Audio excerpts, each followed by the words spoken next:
ये है शालिनी, रहने वाली लखनऊ की है। इसने अपनी ही सास का कत्ल किया है।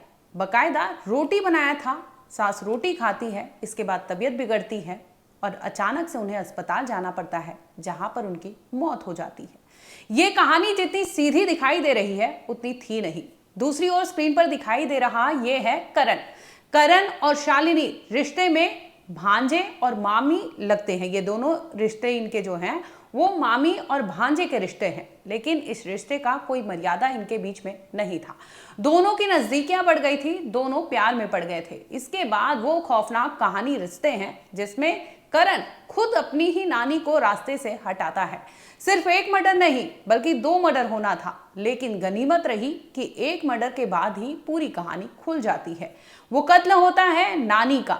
दरअसल आपके स्क्रीन पर दिखाई दे रहा होगा, जहां पर जो कब्र है उसमें से एक लाश को बाहर निकाला जा रहा था। आप देख सकते हैं कि कैसे वहां पर पुलिस मौजूद है। बकायदा कोर्ट का ऑर्डर आया है, जिसके बाद पुलिस की मौजूदगी में डेड बॉडी को निकाला जा रहा था। ये सिर्फ और सिर्फ एक कत्ल की कहानी नहीं थी। आपको बता दें कि इससे पहले भी अटेम्प्ट टू मर्डर किया गया था, लेकिन गनीमत रही या तो फिर कहें आपकी चमत्कार हुआ था, जिसकी वजह से जो नानी है वो बच जाती है। 10 दिन पहले का केस था, जहां पर नानी को चाय में कुछ मिलाकर दिया गया था, लेकिन नानी जो है वो चाय पी नहीं पाती, जिसकी वजह से उनकी जान बच जाती है। लेकिन वो इतनी भी नसीब वाली नहीं थी। बता दें कि 10 दिन बाद ही उनको फिर से उन पर हमला होता है और इस बार हमला जो था वो जानलेवा था और आखिरकार नानी की मौत हो जाती है।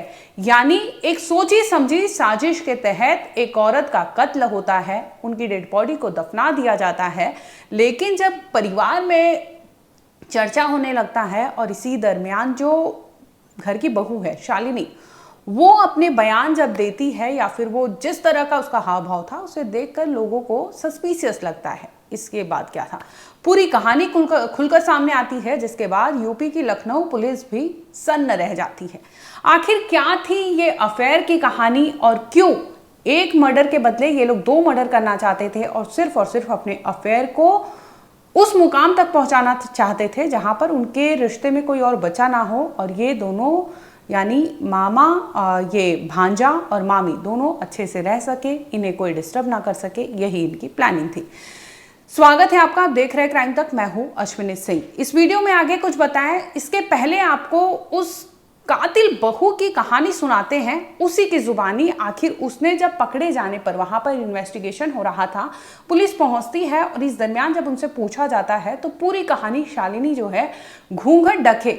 आपको बता दें कि बताने के वक्त उनको शर्म आ रही थी, लेकिन ये जो कार्य किया था उन्होंने, जो गंदा काम किया था, घिनौना काम किया था, उसे करते वक्त उन्हें शर्म नहीं आई और भांजे से वो इश्क लड़ाते वक्त उन्हें शर्म नहीं आई। लेकिन शर्म आई तो अपनी सास का कत्ल करने के बाद उन्हें अपना जुर्म कबूलने में शर्म आती है और बाकायदा वो घूंघट में कहानी सुनाती है। एक बार आप ये सुन लीजिए।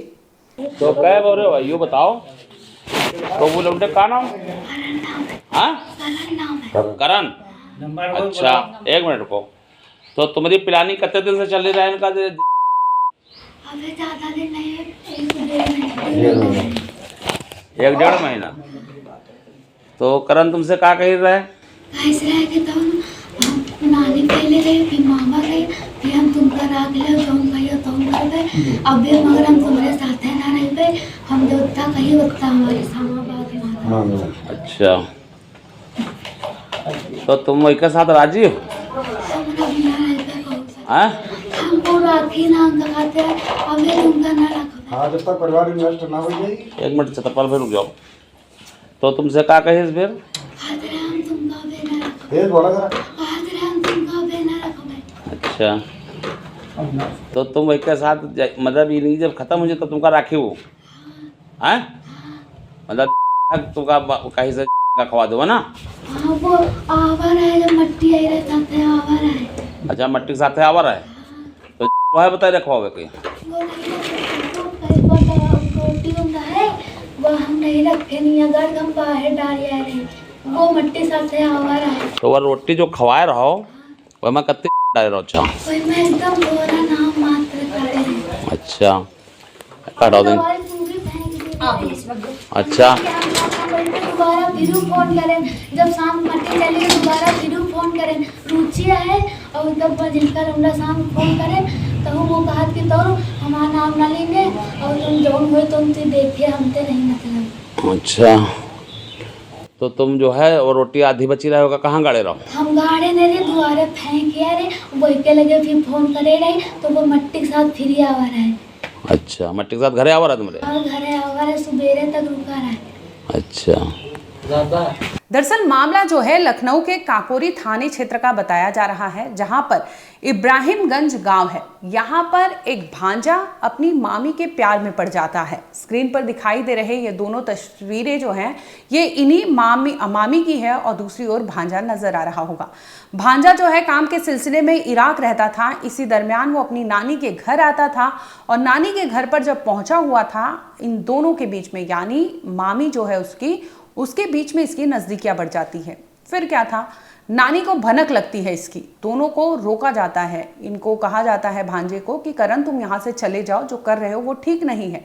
अब करण इश्क में इतना मशगूल था कि उसे लगता था कि वो जो कर रहा है सही कर रहा है, यानी अफेयर जो चला रहा था अपनी मामी से, उसके सगे मामा के पत्नी से, वो 2 बच्चों की या 1 बच्चों की माँ रही होगी, उससे वो अफेयर चला रहा था। उसे गलत भी नहीं लग रहा था। इस दरमियान वो मामी को इस कदर अपने झांसे में ले लेता है कि वो जो कहता है मामी वही करती है। अब ये लोग सोचते हैं कि क्योंकि नानी को पता चल गया है अब नानी ये भांडा फोड़ देगी, इससे पहले ये लोग ने सोचा कि क्यों ना नानी को ही रास्ते से हटा दिया जाए। योजना वही होती है, अब नानी को मारने की प्लानिंग होती है। इसके तहत ये लोग कुछ कीटनाशक चीज़ें मंगाते हैं बाज़ार से और वो चाय में मिलाकर एक रोज़ शालिनी जो है अपनी सास को दे देती है। अब सास जो है उस दिन पीने का मन नहीं था या फिर गुस्सा हो जाती है, जिसकी वजह से वो चाय फेंक देती है और इस तरह से अटेम्प्ट टू मर्डर जो शालिनी ने पहली बार अपनी सास को रास्ते से हटाने के लिए किया था वो फेल हो जाता है। इस पर सास जिंदा निकलती है। 10 दिन पहले की बात है। इसके बाद मनोज रावत यानी शांति देवी जो हैं उनके बेटे मनोज रावत और मनोज रावत ही जो इनकी बीवी के साथ ही अफेयर था इनके भांजे का, जिसे लेकर वो मुकदमा दर्ज कराते हैं 5 अप्रैल को। होता यूं है कि उस रोज़ ये लोग खाना वाना खा के सोने जा रहे थे। जैसे ही नानी यानी शांति देवी ने रोटी का एक निवाला लिया, इसके बाद से उन्हें अच्छा नहीं लग रहा था। वो अपने बेटे को कहती है कि रोटी का टेस्ट जो है वो कड़वा लग रहा है, कड़वी रोटी कहती है। और रोटी आखिरकार जैसे तैसे वो खाना खा लेती है। खाना जैसे ही खाती इसके बाद उनकी हालत ख़राब होने लगती, उल्टियाँ करने लगती है। उल्टियाँ तक तो ठीक था। अब उनका बेटा मनोज भागता है, दौड़ा भागा जाता है, वहाँ से मेडिसिन लेके आता है, उन्हें मेडिसिन देता है, लेकिन इस पर उल्टियाँ बंद नहीं होती। और दूसरी ओर उनको दस्त लग जाती है। अब उल्टियाँ और दस्त दोनों चीज़ें हो रही थी। उनकी हालत देखकर शांति देवी की उनके बच्चों को लगता है कि हालत ज़्यादा गंभीर है, फ़ौरन ले जाते हैं अस्पताल में, जहाँ पर उनकी मौत हो जाती है। अब आनन फानन में ये लोग शांति देवी को ले आते हैं घर पर, जहाँ पर इनका अंतिम संस्कार कर देते हैं, यानी दफना दिया जाता है। लेकिन 2-3 दिन के भीतर ही घर में जब जिक्र होता है कि अचानक से वो रोटी खाने के बाद से ही उल्टियाँ करने लगती है। इस पर नजरें जाती है शालिनी पर। शालिनी का जो हाव भाव है वो थोड़ा सा सोचने पर मजबूर कर रहा था लोगों को। इस पर उससे पूछा जाता है, वो पहले तो नहीं कबूलती, लेकिन आखिरकार वो अपना बयान जब बार बार बदल रही थी तो घर परिवार वालों को शक हो गया था कि हो ना हो कुछ तो कहानी गड़बड़ है। इस पर पुलिस को बुलाया जाता है, बाकायदा मामला दर्ज किया जाता है। जब मामले की तहकीकात होती है, जांच पड़ताल होती है, तो उसमें कहानी खुलती है कि सिर्फ और सिर्फ नानी को ही नहीं हटाना था बल्कि मामा को भी रास्ते से हटाना था। लेकिन लग रहा कि शालिनी पहले ही अपनी बयान में बता देती है कि उसने क्या किया था। दरअसल मामला जब खुलता है, शालिनी जो रोटी खिलाई थी उसमें से बचे हुए रोटी जो थे उसने पिन्नी में बांधकर अपने ही घर के बाहर फेंक दिया था। उस लिपटी रोटी को देखकर लोगों को शक हुआ था, जिसके बाद शालिनी से पूछताछ की गई थी और आखिरकार ये पूरा कांड सामने आता है, जिसमें पता चलता है कि शालिनी ने अपने भांजे यानी करण के साथ मिलकर, करण वो जो उसका बॉयफ्रेंड है उसके साथ मिलकर अपने ही सास को रास्ते से हटाने के लिए इसने पूरी साजिश रची थी। एक बार पूरा वीडियो सुन लीजिए कि आखिर शालिनी कहा क्या है। ये हुई कि रोटी खा रही थी, रोटी की ही वजह से इनको जी मतली आने लगा, उल्टी होने लगी। उल्टी के चलते हम रोड पे दवा लेने गए, दवा लेकर आए घर तो फिर लैटरिन घर में 3-4 बार होने लगी। लैटरिन होने के बाद फिर रोड पे ले गए दवा लेने, तो दवा लेकर आए, फिर थोड़ी देर बाद रुके, फिर कोई फायदा नहीं दिखा। फायदा नहीं दिखा तो फिर हमारी बहन ने फ़ोन किया। तो बहन ने फ़ोन किया कि हमारे वहाँ लेके आ जाओ, जुनाबगंज में एक हॉस्पिटल पलता है। तो वहाँ लेकर गए। तो वहाँ डॉक्टर ने इंजेक्शन वगैरह लगाया बोतल में 4-5 लगाने के बाद जो पेट में इनके दर्द हो रही थी तो दर्द बंद हो गई। तो हमने मम्मी से अपने पूछा कि दर्द बंद हो गई, तो बोली हाँ बंद हो गई है दर्द। फिर ये सोने लगी। तो सोने लगी तो 2 बजे का समय था, तो हम भी सोने लगे। तो डॉक्टर ने आया तो देखा दांत वात बंद गए, तो उसने अचानक हमको जगाया तो हम भी हकपका गए। हकपाने बाद उसने बोला कि गाड़ी मंगाओ, वेंटिलेटर पे इनको लगाना है, किसी अस्पताल में ले चलें। तो वहीं प्रसाद हॉस्पिटल है तो उसी में ले गए। तो प्रसाद हॉस्पिटल के डॉक्टर आए तो उसने बाहर गाड़ी ही में चेक किया। गाड़ी में चेक करने के बाद देखा कि बोले ये तो इनकी मतलब ख़त्म हो गई हैं। ख़त्म होने के बाद घर ले आए 4 बजे रात को। तो सुबह हुई, सुबह होने के बाद यही मिट्टी दफन करने का प्रोग्राम हुआ। मिट्टी दफन हो गई तो घर वापस आए, रिश्तेदार थे तो रोटी की बात वही फिर चली घर में कि वो रोटी वाइफ से पूछा गया कि रोटी कहाँ पे डाले हो। तो बाहर उन्होंने डाली थी, पहले तो देखा मिली नहीं थी, लेकिन बाद में देखा गया कि घड़ी में मोरंग पड़ी थी कोने में, तो उसी में रोटी मिली। तो उसमें दिखाया गया 3-4 लोगों को, 2 प्रधान थे, एक बीडीसी था और एक लोग चाचा थे हमारे। तो उसमें जहर मिला। तो उसी पूछताछ हुई। एक सतीश नाम का लड़का था, मतलब चाचा यहाँ रहते थे, वो खत्म है, उनकी बिटिया अब यहीं पे रहती है।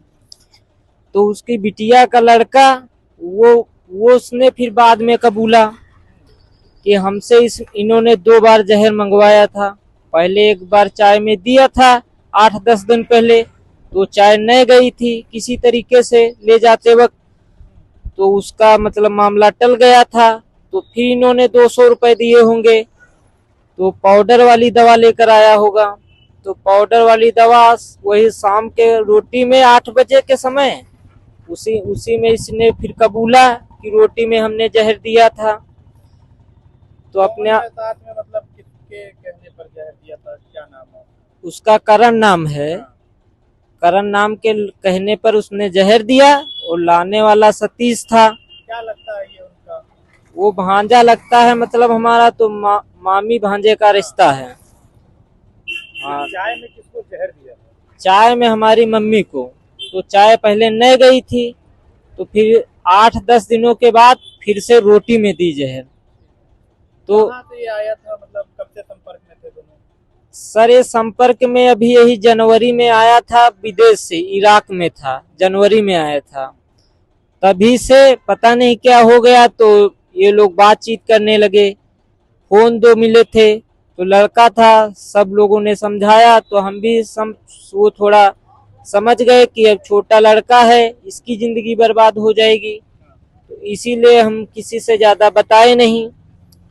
तो फिर ये मामला आ गया तो सतीश ने कबूला। तो वही हम सोचते हैं कि सतीश उनकी बहन का, ये जो रोज आते जाते थे, 2-3 महीने से बात करा रहे थे, तो हम चाहते हैं कि इनके मोबाइल नंबरों का जांच पड़ताल होनी चाहिए। इस तरह से शालिनी ने बताया कि उसने जो पाउडर मंगाए थे उसे रोटी में मिक्स किया था, क्योंकि पहली बार चाय में देने से उन्होंने शालिनी की सास यानी शांति देवी ने नहीं पिया था, जिसके बाद उसने इस बार दूसरा मौका छोड़ना नहीं चाहती थी और इसी वजह से उसने रोटी में वो पाउडर मिला दिया था, जिसे शांति देवी को दे दिया और आखिरकार उन्होंने वो खाकर दम तोड़ दिया। इस पूरे मामले पर आरोपी जो मामी है यानी शालिनी, उसे गिरफ्तार कर लिया गया है। वहीं इराक से लौटा जो भांजा है करण, वो अभी भी फरार चल रहा है और इन्वेस्टिगेशन में आगे ये सामने आया है कि इन दोनों जो है अवैध रिश्ते में थे, यानी अफेयर था दोनों का, और ये लोग बकायदा प्लानिंग प्लॉटिंग के तहत इस मर्डर को अंजाम दिए थे। और इस पर भी वो जब नानी की अंतिम संस्कार होती है वहाँ पर करण मौजूद होता है, वो नेक्स्ट डे तक रहता है, इसके बाद चला जाता है और शालिनी को बकायदा समझा बुझा कर जाता है कि अगर कोई कुछ कहे तो कुछ बताना मत, मेरे बारे में तो कुछ भी मत बताना, और हो सके तो तुम अपना मुंह बंद रखना। लेकिन ऐसा होता नहीं है। जैसे ही कहानी खुलती है, पूरा का पूरा कांड भांजे और मामी का खुलकर सामने आ जाता है, जिसे लेकर इलाके में बवाल मचा हुआ है कि आखिर इस तरह से इन दोनों ने अपने नाजायज रिश्ते को बरकरार रखने के लिए एक जीता जाता इंसान को खो दिया और उसे बकायदा मार कर गाड़ दिया था। फिलहाल इस वीडियो में इतना ही है, आगे अपडेट होगा हम आप तक जरूर लाएंगे। देखते रहिए क्राइम तक।